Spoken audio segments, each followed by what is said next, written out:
She walked barefoot on the wet asphalt of a deserted street. The rain fell relentlessly, indifferent to her white dress, now soaked and stuck to her body. Her high-heeled shoes hung tiredly from her trembling hands. Suddenly she stopped, looked at her shoes and threw them away. She stood still for a moment, as if regretting her action. Then she started walking again, her heart heavy and her step uncertain. From behind, the roar of a car was approaching quickly. Suddenly, the vehicle skidded and braked sharply. Before continuing, subscribe to our channel and activate the bell. A cry of alarm rang out in the rain. "Are you crazy? Do you want to get run over?" A woman named Clara jumped out of the car and ran toward the girl. Her face was pale, and before Clara could react, the young woman collapsed into her arms. Clara, soaked to the skin, laboriously lifted her and placed her in the front seat of the car. She tried to warm her with a thermos of hot tea. "What's your name?" Clara asked, shivering from the cold and agitation. "Ava," the girl answered through gritted teeth. "Where were you going, Eva, dressed like that?" Clara asked. "To the lake," the young woman murmured in a thin voice. "I'm tired. I don't want to live anymore." Clara looked at her, shaking her head. "I don't believe it.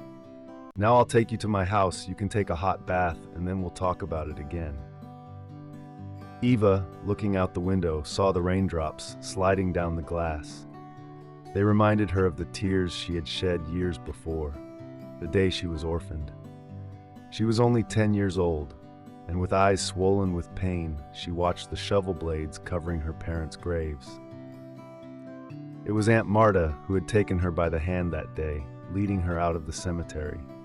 "Tonight you will sleep at my place," she had told her. But the next day, reality had been harsher.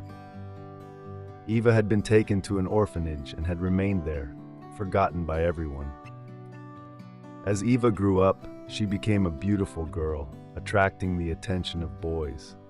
Not all of them were nice, and only the protection of a young man named Luca had saved her from further trauma. Luca was older than her and had always watched over her like an older brother. When Luca left to serve in the army, Eva felt lost, but she managed to pull herself together. Years later, at her graduation ceremony, Luca came back to pick her up, bringing her a bouquet of flowers. The two began living together, and he soon talked about marriage. But Eva, out of necessity, found herself working as a waitress in a cafe, and one day she met a man named Marco. Marco, with his deep and sad eyes, asked her to sit with him and have a drink. Eva initially refused, but she couldn't help but feel sorry for him. Days passed, and Eva often found herself thinking about Marco. He was a fascinating and mysterious man, and this intrigued her. One day, as she was leaving the cafe, she saw him trying to put the keys in his car, visibly drunk. Eva, worried, took the keys from his hands. "You shouldn't be driving like this," she said firmly. He looked at her gratefully and agreed to take a taxi. Eva drove him home, a luxurious apartment in an exclusive neighborhood. As she was about to leave, Marco stopped her. "Stay with me," he said in a broken voice. Eva felt drawn by that desperate request and stayed. After all, that was what she wanted. She walked around the apartment, admiring the expensive furnishings and the enveloping silence of the place. Marco, exhausted, fell asleep on the sofa, while Eva took refuge in the bathroom. A few minutes later, he was awake, silently joining her in the bathroom. Without a word, he turned on the water in the jacuzzi and, with decisive gestures, began to unbutton her blouse. The passion between them exploded. That night, Eva felt free, alive as she had not been in a long time.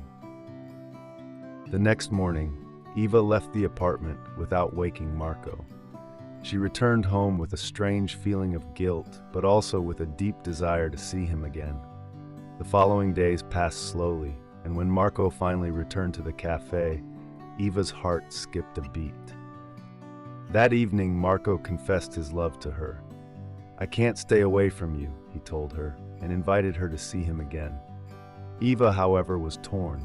There was Luca, who had promised her a stable and secure future, but Marco's call was too strong. That very evening, Luca unexpectedly showed up at the cafe, bringing her a beautiful bouquet of flowers. Eva, looking at him, realized how different he was from Marco, and her heart broke. As they left the cafe together, she saw Marco standing next to his car, waiting for her to leave together. Marco, seeing that scene, got into the car with his eyes full of anger. Eva wanted to run after him, but Luca, unaware of everything, held her hand. His heart was divided. After a few days, Eva confessed to Marco that she was pregnant. He looked at her surprised. "It can't be my son, I'm married." Eva was shocked. She had not known that Marco had a wife, and her disappointment was profound. "Are you married?" she asked in a broken voice. "Yes," Marco replied, "and I can't leave her." Eva looked at him in disbelief. "You used me," she murmured. In desperation, Eva managed to find information about her wife, a certain Dorothea who worked at the household goods store not far from the bar. Determined to confront her, she showed up at the store, cruelly confessing her relationship with Marco and declaring that she was pregnant. Dorothea cried and with a trembling voice said, "I can't believe it. I'll let him go. I wish you every happiness with him." Eva, thinking she had won, smiled and walked away. But Marco never called her again.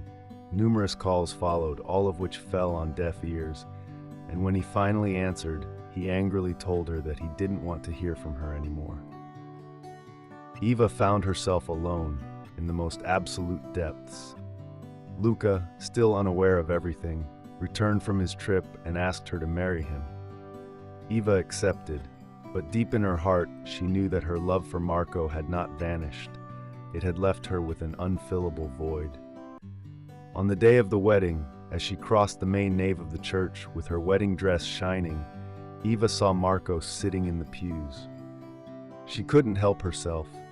She left Luca at the altar and ran to Marco, but he didn't welcome her as she had hoped. "I want to take you to a doctor. We have to end this story," Marco said, with coldness in his voice.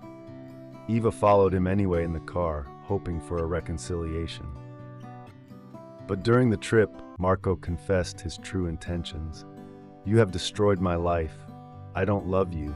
Now I'm taking you to have an abortion." Her world fell on her head at that moment. She saw the anger in Marco's eyes, and his anger was felt in the air. Frightened when the car stopped at a traffic light, Eva ran out of the car, running in the rain, not knowing where to go.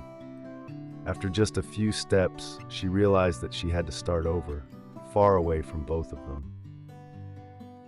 Walking in the rain in her now soaked wedding dress, desperate and tired, she took off her high heels and suddenly a vehicle swerved and braked sharply. "Are you crazy? Do you want to get run over?" Did you like this story? Leave a comment below. Thanks for watching the video till the end, and see you next story.